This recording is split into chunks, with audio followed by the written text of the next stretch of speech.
হরে কৃষ্ণ, রাধে রাধে বন্ধুরা। আজকে আমি আসাম গুয়াহাটির রথযাত্রার কিছু মুহূর্ত তোমাদের সাথে শেয়ার করব।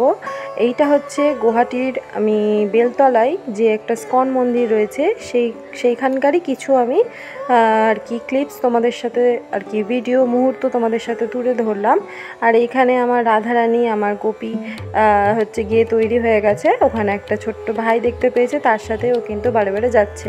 এইটা হলো একদম কিন্তু রাস্তার ধারেই একদম আসতেই রোডের বাম সাইডেই দেখতে পাওয়া যায় ইসকন মন্দিরটা। তো এই তো আমরা গিয়েছিলাম সেইখানে, একটু ভেতরে গিয়ে একটুখানি বসলাম। আর আজকে খুব সুন্দর করে কিন্তু সাজানো হয়েছে। আর তার পাশেই হচ্ছিল গিয়ে এই ভোগ। তো এই ভোগ আমরা নিয়ে নিলাম। ভোগের মধ্যে দিয়েছিল খিচুড়ি, পায়েস, ভাত, পাঁপড় আলুর তরকারি আর ডাল, এই দিয়েছিল। তো ওই যে সামনে দেখতে পাচ্ছ ওইখানে লাইন দিয়ে কিন্তু এই ভোগগুলো দেওয়া হচ্ছিল। মহাপ্রভুর প্রসাদ কপাল থাকলেই পাওয়া যায়, না থাকলে কিন্তু পাওয়া যায় না। হয়তো আমার কপালে ছিল।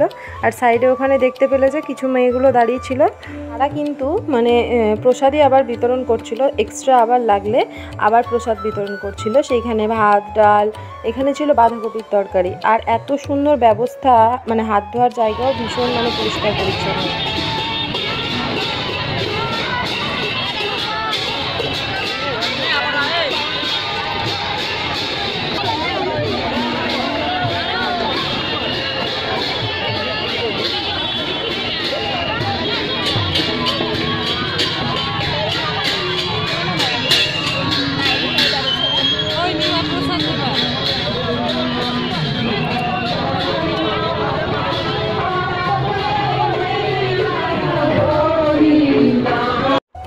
তো এর আগের যে রথটা দেখতে পেলে তোমরা, ওইটা কিন্তু আসল স্কনের মেন রথ না, ওইটা কিন্তু অন্য কোনো একটা হবে।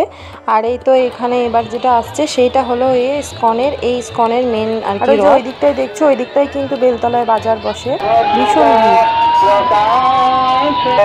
জয় জয় জগন্নাথ নন্দন ত্রিভুবনে করে যার চরণ। তো আমরা তো ভীষণ আনন্দ পেয়েছি, রথের দড়ি ধরে আর কি প্রণাম করতে পেরেছি, এমনকি জগন্নাথ দেবকে দর্শন করতে পেরেছি। আমরা তো ভীষণ আনন্দ পেয়েছি। তো ব্যাস, আজকের ব্লগ এখানেই। তো সকলকে অনেক অনেক ধন্যবাদ আমার ভিডিওটা দেখার জন্য।